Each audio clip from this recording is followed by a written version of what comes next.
Okay, so let me begin. Today we are going to review the following three types of special geometric series. The first one is going to be the geometric series.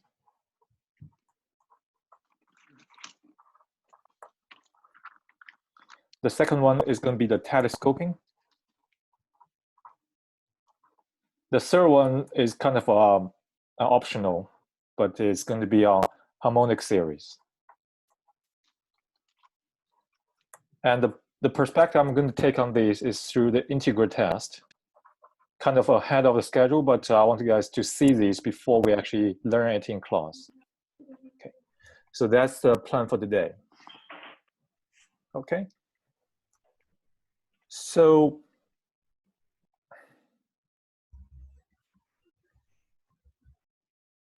let me begin with the first one, the geometric series. But before I start, let me mention that if in the future you are given a question, so let me give a remark. The only two series where we can evaluate explicitly are geometric series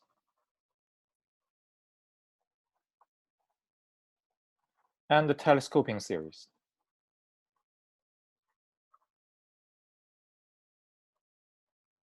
Okay. So that means whenever in the future you are given a question that asks you to evaluate a certain series, that means automatically you are either having a geometric series or telescoping series. Because for the other kind of series, the only question we can answer is whether it's converging or diverging. And that's the only thing we know. But it's very special that for these two particular examples here, the geometric series and telescoping series, is that we can actually find out the value of it if they are converging. Okay, so I want you guys to really keep this first remark in mind, is that these are the only two series where we can evaluate explicitly. So let me begin with the geometric series. First of all, there's a general formula for geometric series, which is a geometric series is always given by the following thing. It's given by A, the very initial term, plus A times R, plus A times R squared, plus A times R cubed, and etc. So this is a general form of being a geometric series. Let me make some terminology. So first term will always be called the initial term. And the R here stands for the ratio. Okay. So in a different notation, this is nothing but summation A to the R to the nth term. And because I'm starting with A times R to the 0th power, so that you can see n starts from 0 to infinity. Okay. So in this notation, the very initial term of your geometric series is given by exactly A. Okay. And in this case, there are two situations. The first thing is if the R is larger or equals to 1, then this one diverges. And if R is actually, the absolute value of R is smaller than 1, then it converges. So for geometric series, we have a very simple test for it to be converging or diverging. It's by looking at the value of R, actually the absolute value of R. If that value is smaller than 1, it's converging. If it's larger or equals to 1, that's diverging. So let's see the boundary case. The borderline case is when R equals to 1 or negative 1. When R equals to 1, let me give you some examples here.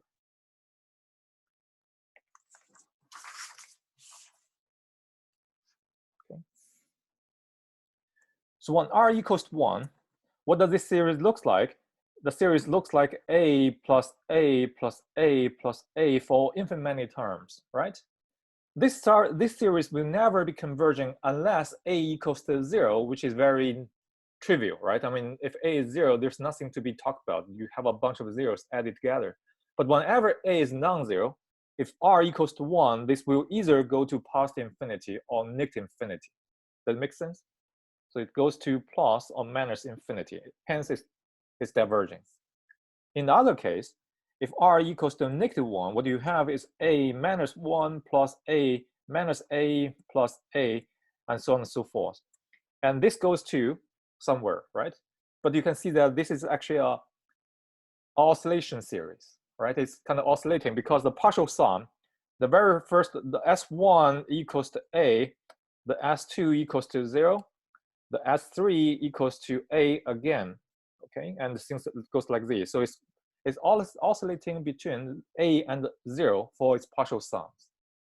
Okay? So if you are not, you should remind yourself the partial sum Sn is nothing but the first n terms added together. Let me see.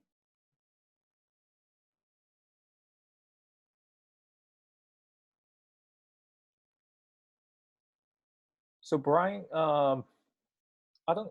Are you still experiencing the audio problem right now? Okay, good. I'll give out the worksheet later on once I finish the review part. So for r equals to 1, r equals to -1, which is the critical case, which is the borderline case, you can see already that this is actually diverging. And this is something that's you should remember actually as an example in your mind, okay? So in order to check if a geometric series is converging or diverging, you only need to look at the absolute value of r for it to be smaller than 1 or larger or equals to 1. That's the two cases, okay? With that said, let's look at a particular example here, okay? Example will be the following. The first example is something which I'm going to ask you guys for the worksheet, but let me do it for yourself, for your on this piece of paper.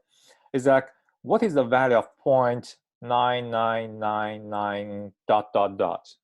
Okay, this is something I asked you guys before at the beginning of the semester. Is how do we think about this series, this expression here that you have 0.9 expression with 9 infinite many terms afterwards, right? I mean, this is a number which you can never write down on a piece of paper because it's infinite. And how should we think about this correctly? Actually, the right way to think about this expression is by looking at this as a limit. At the limit of what? It's actually as a limit of 0.9 plus 0.09 plus 0.09 plus like this. And you can see already this is a limit of a series. That makes sense? And because this is a series, and what kind of series is that? If you look at the expression I wrote down before here, this expression here, you can see that you always have 0.9, but each time you are pushing the digits one more digits later, right? I mean, you are pushing this to the 100th digit, you are pushing this to the 1000th digit. So this is like 0.9 plus 0.9 times 1 over 10 plus 0.9 times 1 over 10 squared, things like these. That makes sense? Okay, so in this way, we can see that actually, when we write down 0.999 for infinite many terms, this is nothing but a geometric series, right? With that understood, now, is this series converging or diverging? So what is A in this case is given by 0.9, right? This is A. And what is R? R is nothing but 1/10, right? So now, based on our criterion, if R is smaller than 1, then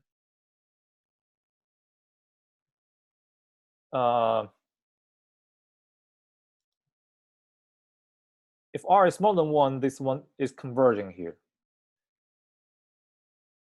So Brian, if you look at my second video shot, thanks, Lindsay.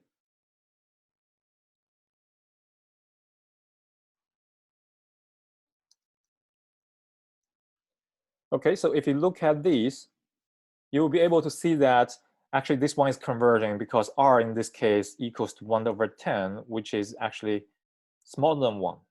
Okay, so it is converging. And once we know it's converging, then the question is, how do we evaluate a converging geometric series? This is something I didn't write down.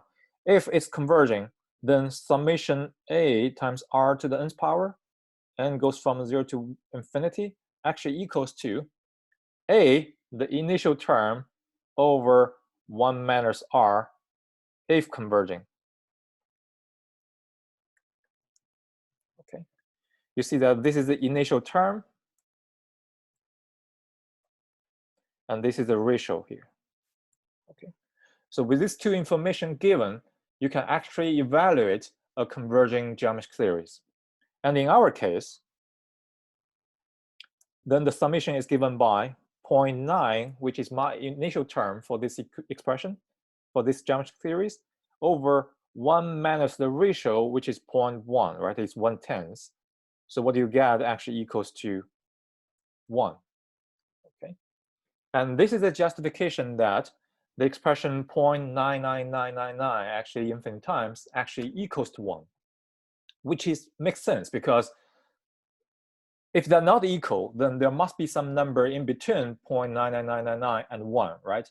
And what kind of number could it be? Because it's infinite many nines, there's no way you can have a digit larger than 9, right? Hence, there's no number actually lying in between 1 and 0.99999.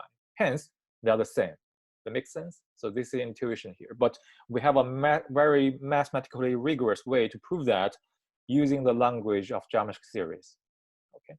So this is the very first example for geometric series. The second one is given by the following. So let me do an example which is more close to what you will be having on the exam. It's something like this. For example, suppose I want to evaluate, or in some sense tell, if the geometric series is converging or diverging, and if it's converging, compute its value. For example,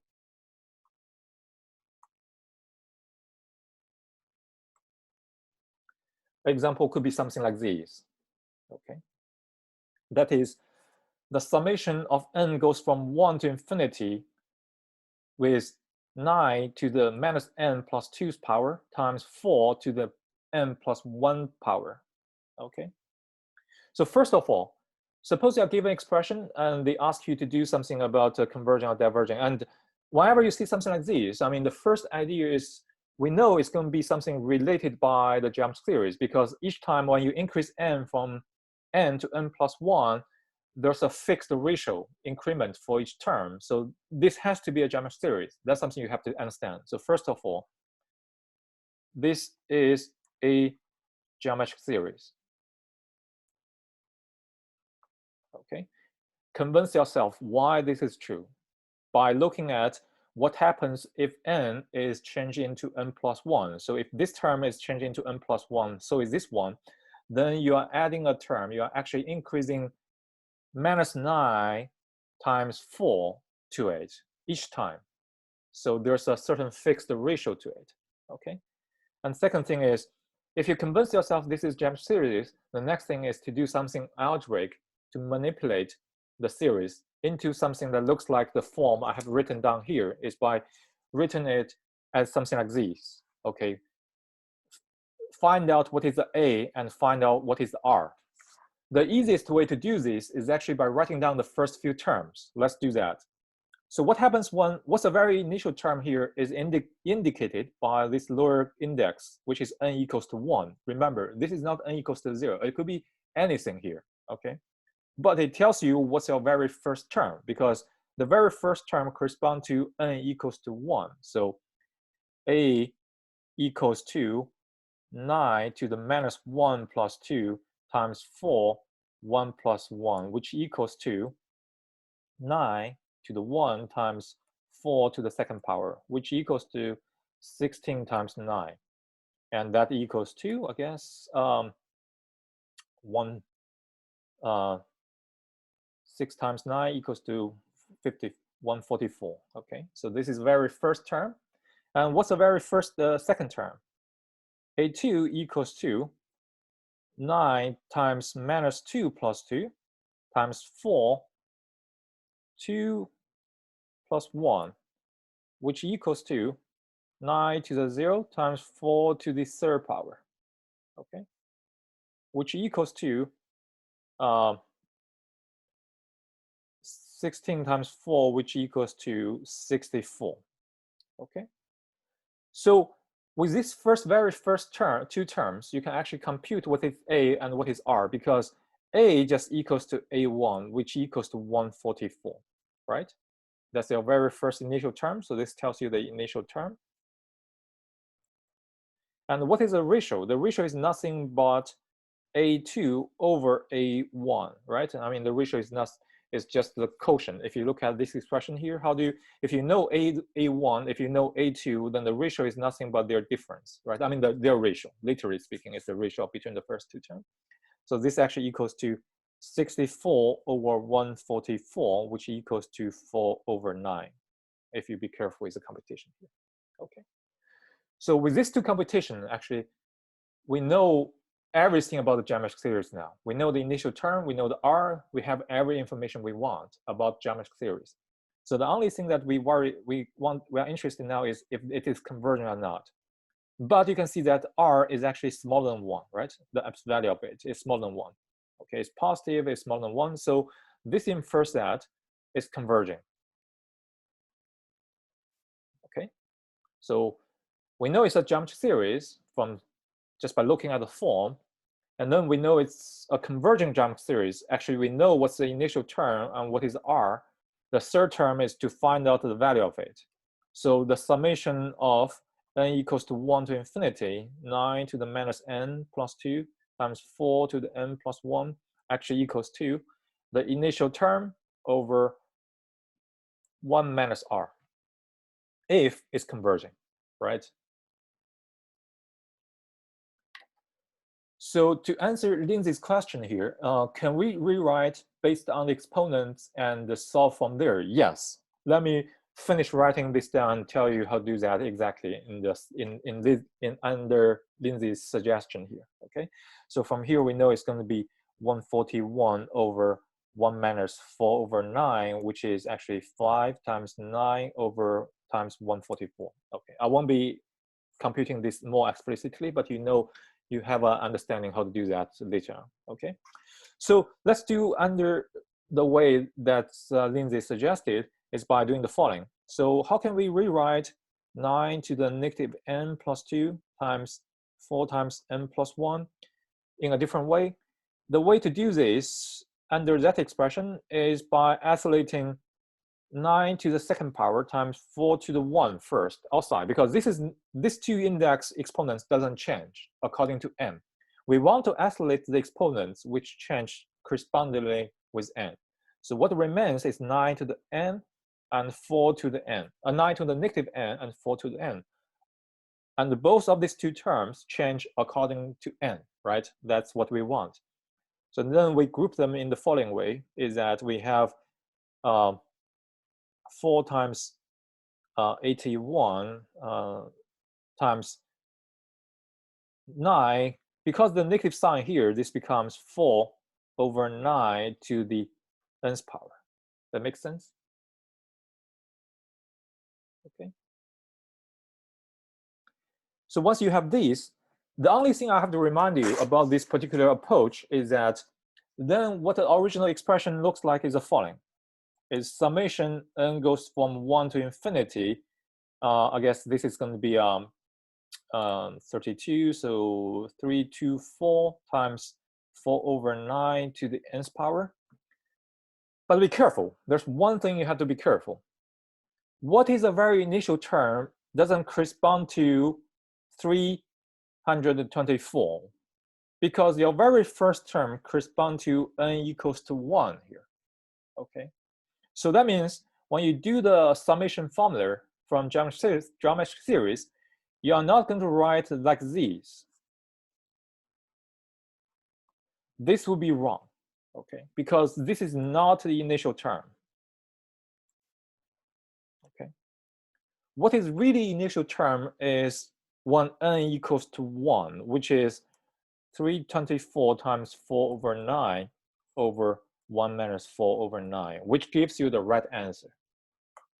Okay, so this is something I really want to remind you whenever you do the second approach, to do it in this fashion, to write the general formula for the terms and then using the general formula to get the answer from there, is that you have to identify the very initial term carefully. Okay, So that's why, I mean, I suggest you, whenever you are working with geometry series, always write down the very first term explicitly like this, according to the index. Okay, because I can change this into n equals to 2, n equals 3, anything. It's still going to converging because R won't change. The only thing that got changed by modifying this index is this very initial index. I'm shifting the initial term differently. Okay, does it make sense? So you have to be careful what the initial term would be in the question. Okay, so this is the second example I want to do with geometric series.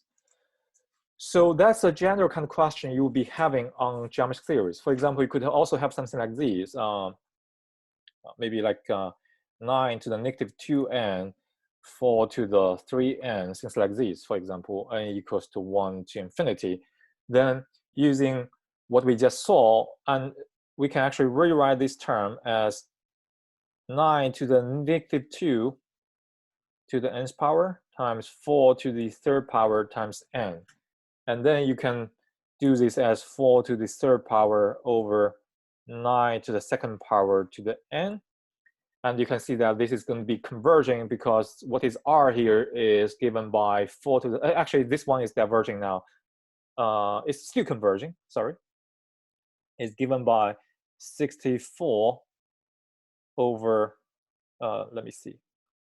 Yeah, 64 over 81 to the nth power, okay? So be careful with these two kind of examples I gave here is that when you have n appearing in the example, by adding some constant to it, how do I isolate the constant is by taking them outside, okay? And the other thing, kind of expression is when you have n to certain multiple, integer multiple, and what you do is you group them like these, right? You're moving the multiple, the integer multiples in underneath the brackets and then n to the nth power, okay? Does this make sense? You should be able to do this kind of similar computations whenever you have these two different combinations, okay? So this is everything I want to see about geometric series. One example about theory and an example about computation, okay? And also you should remember what is the criterion for it to be converging and what's the formula you're going to use from there to compute the sum. The next kind of example I want to do is telescoping example. Okay. The telescoping example is the following. Let's look at the summation. For example, in this one, it's going from 1 to infinity, 1 over n squared plus 3n plus 2. Okay.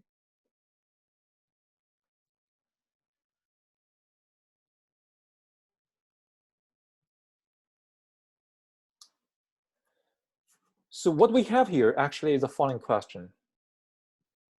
What we have here is, so first of all, if you don't know the terminology telescoping series, just by giving this series like this, will you be able to tell if the series is converging or diverging? Can anyone see something about that? If this one is converging or diverging, and which test we can actually use to do that? Have you guys learned anything about the comparison principle so far? I think that yesterday's lecture is about the comparison, right? So let me write this for the first example here is, do we know if this one is converging, first of all? Summation of n goes from 1 to infinity, 1 over n squared. Is this one converging or diverging? Converges. Converging? Does everyone agree that this is converging? Yeah, that's a p series, right? Exactly, this is the p series. So whenever I have summation 1 over n to the p's power, and n goes from 1 to infinity, this one converges when p is larger than 1, and diverges when p is smaller than 1. So converge and diverges. Okay, so we know a priori that by the p-test, the p-series test, that this is the p-series with p equals to 2, so it's converging. So this one is converging. And which one is larger? 1 over n squared or 1 over n squared plus 3n plus 2? Obviously, if this one is, because the smaller the denominator, the larger the fraction is, right? So we know that this is actually larger than summation 1 over n squared plus 3n plus 2, right? And goes from 1 to infinity, sorry. if we know this and we know this is converging, that means this one is smaller than infinity, right? That just means it's converging. It's a finite number. So if this one is finite and it's larger than this, which is positive, that means this is also finite. That makes sense?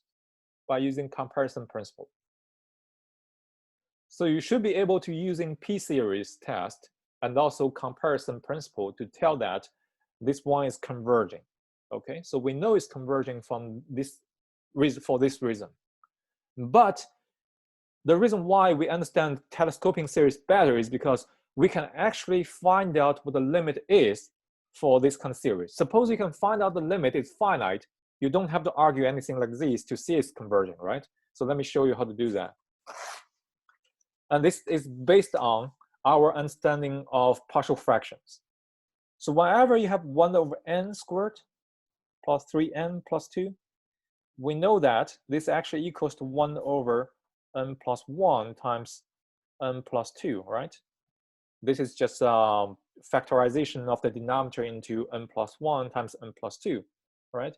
But this actually equals to n plus 1 minus n plus 2.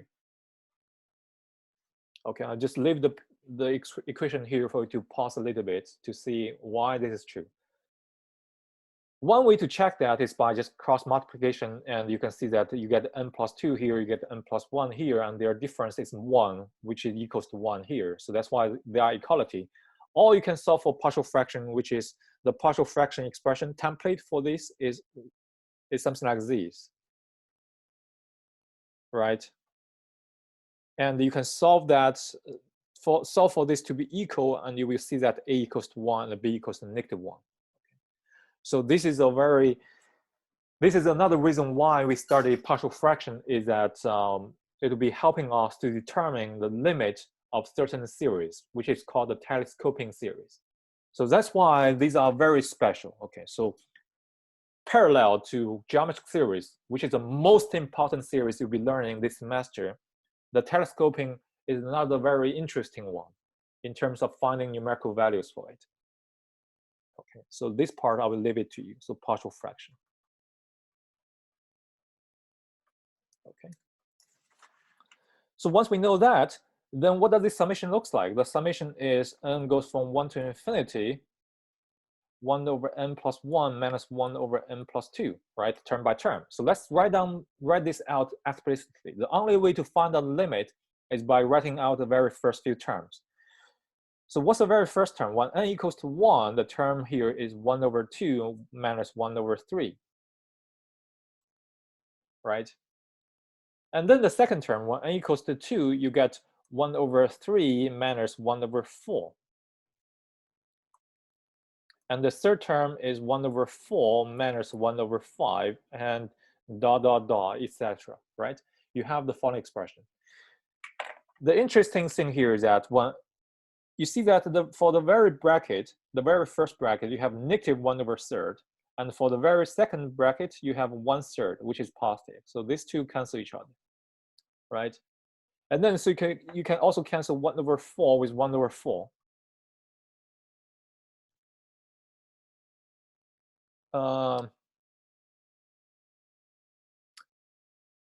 Yeah, I'll send out a link. Yeah. Okay.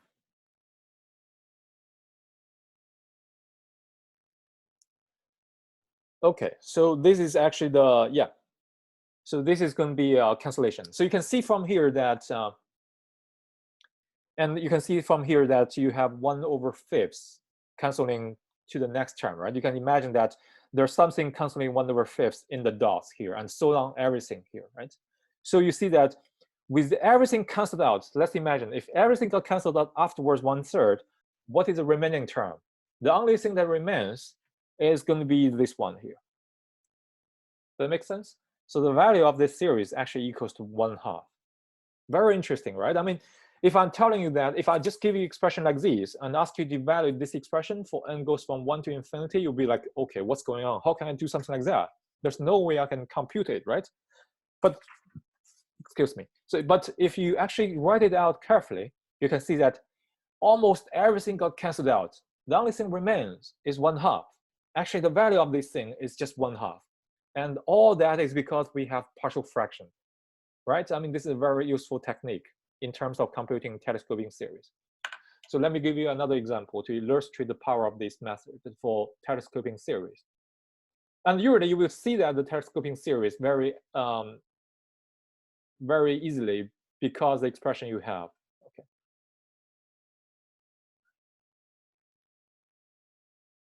So let me answer your question first. Yes, so the ones that remains which are not canceled are the answer. So let me give you an example where you have more terms that's not canceled.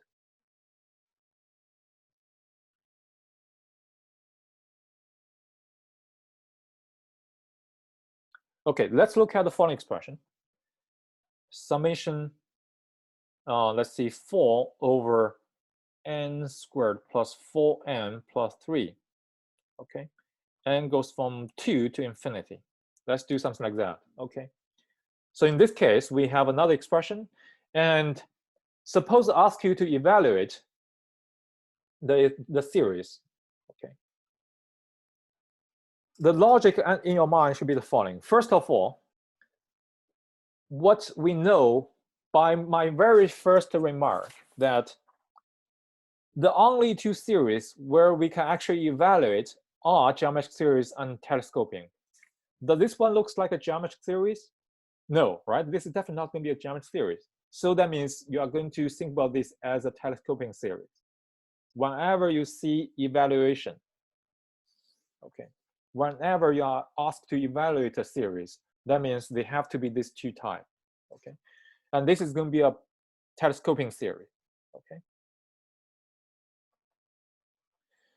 But to understand this converging or diverging property, we don't need that, because by my same logic here, you can always compare this to 1 over n squared by a p-series test. You always know this is converging. We understand this as a telescoping series only when we need to find the value of it. Okay. And then here's how. Does it matter? Sorry. Yes, go ahead. Does it matter if there's a number other than 1 in the numerator for the comparison test? Good question. We will see that what matters here. So if we do a partial fraction, let's imagine that you have this expression. Let's try to do the partial fraction technique to break it into smaller pieces. Let's imagine this being a over 4 over, what's the factorization in the denominator is n plus 1 times n plus 3, right? That should be clear. If you have n squared plus 4n plus 3, the only factorization you have is n plus 1 times n plus 3. But then this equals to a over n plus 1 plus b over n plus 3. Okay, so let's do the computation here. In order for these two expressions to be the same, we need a times n plus 3, which is this times this, plus b times n plus 1, which is this times this, the cross multiplication for the numerator, equals to 4, right? We need that. And that would mean that a plus b times n plus 3a plus b equals to 4. Okay. But notice that on the right-hand side, you don't have anything involving n. So that means a plus b has to be 0. That means a equals to minus b. And because of that, we know that 3a plus b equals to 4. And that gives me a equals to 2, actually. Can you see that? Because if b equals to negative a, this is 2a equals to 4, which gives you a equals 2 and b equals to negative 2. So what does this computation mean is that our partial fraction, by the partial fraction decomposition, is that our original series, which is n goes from 2 to infinity, 4 over n squared plus 4n plus 3 equals to summation n equals to 2 to infinity, 2 over n plus 1, sorry, minus 2 over n plus 3. Okay, this is what we get by using partial fraction. So to answer your question, the 4 here, you don't really have to worry about the 4. You don't really need to move this 4 outside, because when you're solving for partial fraction, this one automatically is being involved. So you don't really have to worry about the 4 here. Okay. But then once you get to this step, how do you find the value of it? Again, let me repeat. To find the value of geometric series for telescoping series, write out the very first few terms until you see a cancellation pattern. Okay, so let me be more explicit by what that means. First term correspond to n equals to 2. So that means you have 2 over 2 plus 1 minus 5. So it's 3, 2 over 3, 1 over 2 over 5, sorry. The second term equals to 1, 2 equals 3, so you have 2 over 4 minus 2 over 3, so 2 over 6. 2 over 6. Well, I'm keeping writing 1 here. Do you guys see any cancellation here? So you have 2 over 3 minus 2 over 5 plus 2 over 4 minus 2 over 6. So far, if you only have the very first term, there's nothing canceled out. But even if when you write out the second term, still there's nothing to be canceled out. And that reminds you to write out the third term. So what is the third term is when n equals to 4, right? 2, 3, 4. When n equals to 4, you have 2 over 5 minus 2 over 8. Only at this point, you see that there's something that got canceled out. 2 over 5 here and 2 over 5 here got canceled out. So this is an indication that the very first term got canceled out is everything afterwards. It's going to be everything after 2 over 5. 2 over 6 is going to be canceled out in the next term, because the next term would be 2 over 6 minus 2 over 9. Okay, that makes sense? So this got canceled out. And so you can imagine that 2 over 8 got canceled out, and so everything afterwards will be canceled out. And then in terms of Lindsay's question, what is the remaining term will be the answer. The remaining term here is actually not only 2 over 3rd, but also you have a 2 over 4th, which correspond to the answer. And be careful with the sign here. In between them is an addition. So the answer is 2 over 3 plus 2 over 4, which equals to 12. I think that's going to be 12 over 8 plus 6, 14, or something like that. Yeah, 14. Or 7 over 6 if you want. Okay. And that's the answer here. Okay. So in this question, you really, for this kind of telescoping question, especially when there are many cancellations, in fact, only a finite terms got remained. In this case, I want you guys to be careful to really write out the first few terms to see the cancellation pattern and to find out the remaining terms explicitly without any guessing here, okay, in order to be sure about everything. Okay, and that's my examples about telescoping series. And now we come to the very last topic I want to cover today, which is the harmonic series. So this is going to be the very theoretical topic, in the sense that we have 1 over n to the n equals to 1 to infinity, right? So this is called harmonic series.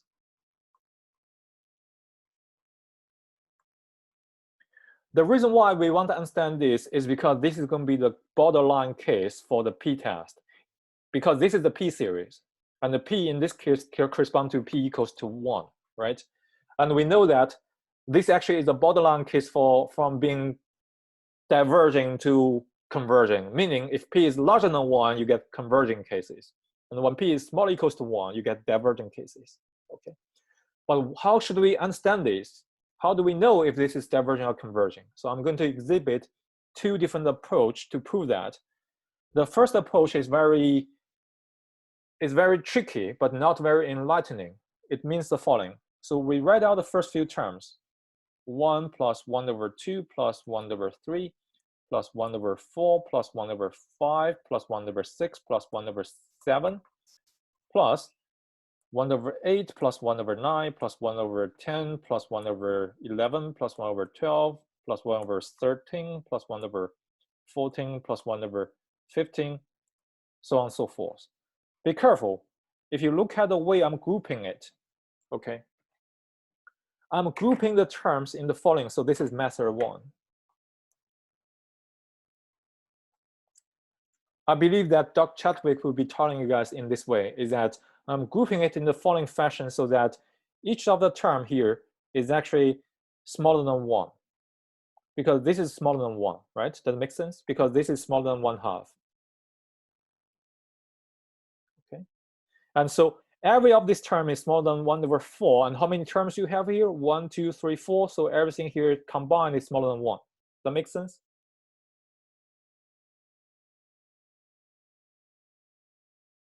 Actually, sorry, let me do it in a different way. Let me do it in a different way.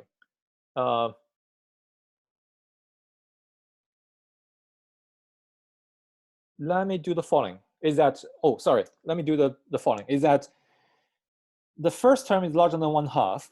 In order to prove diverging, I have to do the other way around. So every of the term here is larger than 1/4. 1/3 is larger than 1/4. 1/2 is larger than 1/4.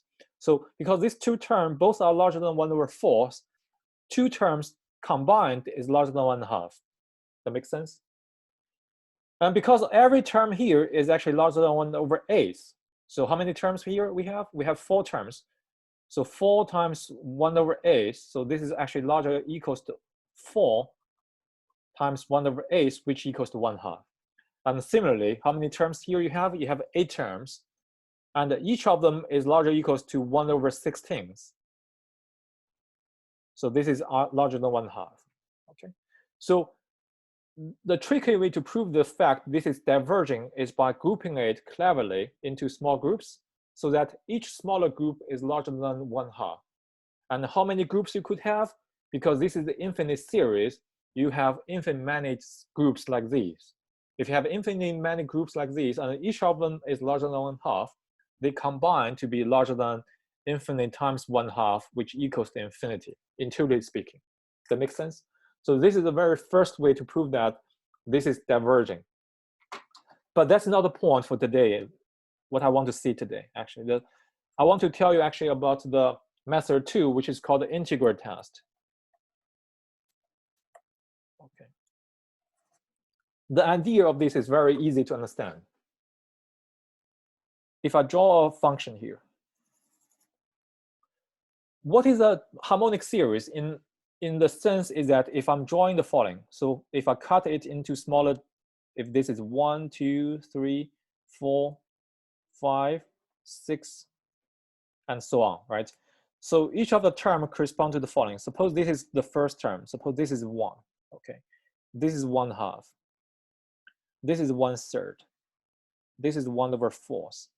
And this is 1/5. And this is 1/6.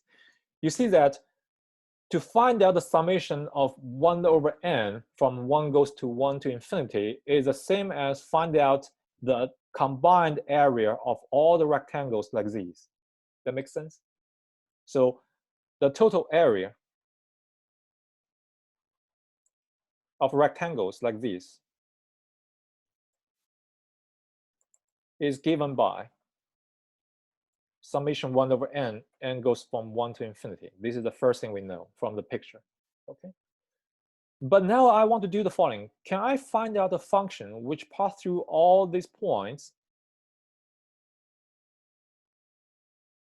and smoothly in the fashion? So meaning that the function value at 1 is 1/2, the function's value at 2 is actually 1/3, things like this, goes on and on. Can I do something like that actually? Right? So this actually is, if I'm looking at the function fx equals to 1/x plus 1, right? What is the function value when x equals to 0 is here. So the function, the graph for the function fx equals to x plus 1 is given by the following. So let me draw with the right pen, is that you have these. Okay. And all of this goes to infinity. You can imagine there are infinite many rectangles, so is a graph of fx equals to 1/x plus 1. This one also extends to infinity. Okay. So the second, once we understand these two things, my question is, which area is larger, the total area of the rectangles here in this fashion, or the area underneath the graph of fx equals 1 over x plus 1? Which one is larger? You can see because the red graph is strictly contained in all the rectangles, because the way I'm choosing the function here, right? We know that this function has a smaller area.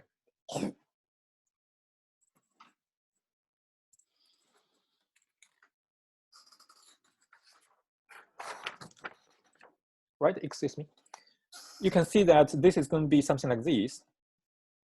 And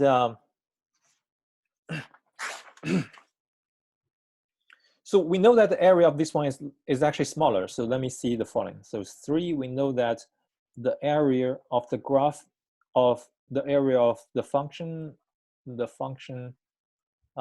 fx equals to 1 over x plus 1 is smaller equals to summation 1 over n, and goes from 1 to infinity, right? This is something we see from the picture here. And this is called the integral test, because what is the area of the function of this is given by, so equivalently speaking, this is saying that integral from 0 to infinity 1 over x plus 1 dx, right, is small equals to the summation 1 over n, and goes from 1 to infinity. That makes sense? You're comparing an infinite series to an integral, actually. Understanding both as the area of certain geometric objects. This being the area of all the rectangles here, the summation of all the rectangles here. This being the area of the graph, which is enclosed, embedded in the rectangles. Okay. So once we have these two understood, then the question is, in order to find out if this one is divergent or not, we only need to understand the converging or diverging property of these, right? But as we mentioned before, when we have a function like this, 1 over x plus 1, is this one an improper integration of the second type or first type? The singularity of this one is caused by the infinite domain here, right? It's because you are integrating from 0 to infinity. It's not because this function has any singularity, right? You can see from the definition of the function. There's no singularity for the function. It's just the domain is infinite. So for that one, this is almost like a 1 over x to the p-series test, right? Remember, we have a p-series test. And this one is converging or diverging exactly as a p-series test. Is when p is larger than 1, this one is converging, and p is smaller equals to 1, this one is diverging. Okay, so this is the relation between those two p-series tests, is that, and in our case, this is almost like 1 over x, right? Which corresponds to p equals to 1. And that tells you that this integration actually is diverging because of p-series test. Or you can do the following is by looking at the definition. This is nothing but from 1 to infinity du over u, when you have u equals to x plus 1, and you do the integration carefully. This is log u from 1 to infinity that blows up, right? And that's a different way to see that is diverging, which means that the integration here is infinite. This actually equals to infinity, right? And that tells you that the summation of all the terms here is going to be infinite. And that's the reason why this is diverging too. So essentially, for the harmonic series, there are two ways to see this is diverging. The first one is by this very tricky grouping and the summing and making estimate of each term and to see it's infinite.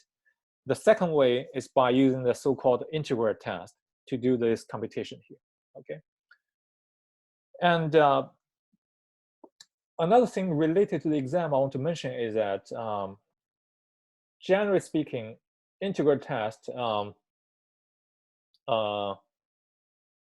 the kind of question that can be asked for integral test is very limited, but it's very rigid in the sense that you should work on a couple questions related to integral test later on when we cover that topic, so that on the exam, when you're given a question like that, you should be able to see you are going to use integral test immediately. Because for a series to be convergent or diverging, there are like at least 4 to 5 different ways to test, different tests you'll be using. just like the different techniques of the integrations you have learned so far. Given a particular kind of geometric series, a particular kind of series, you should be familiarize yourself enough with enough experience. You should be able to tell which test works better for this particular question you're having here. Okay, so does it make sense? So later on, you'll be working on some examples about integral test so that you know when you're given a question like that, you have to use integral test. This is the kind of exercise you'll be doing later. Okay, so that's enough for today's review part. And now let me screen share with all the,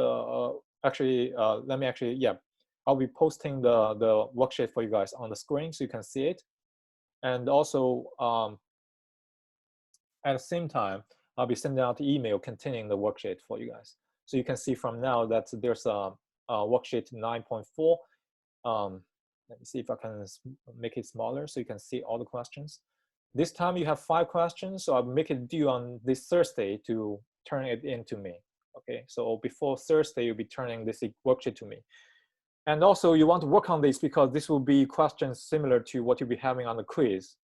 And so that's another reason why you want to do this carefully. Okay, so this is the worksheet 9.4, and let me write. So why don't you guys take a screenshot of this worksheet, and I'm going to also send out an email to you guys containing this later on. Okay. Can you guys all see the worksheet from the screen? Please let me know if you couldn't see it on the screen.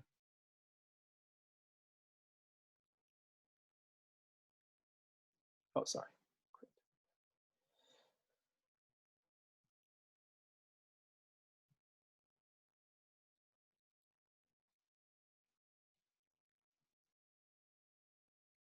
Let me see.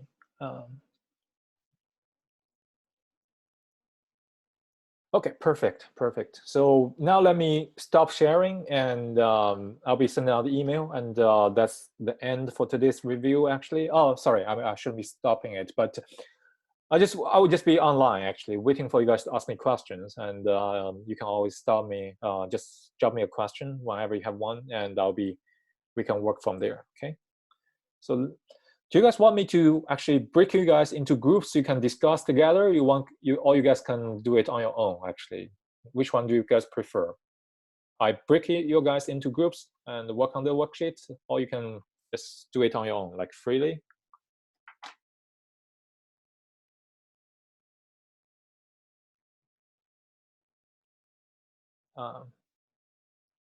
Okay, perfect.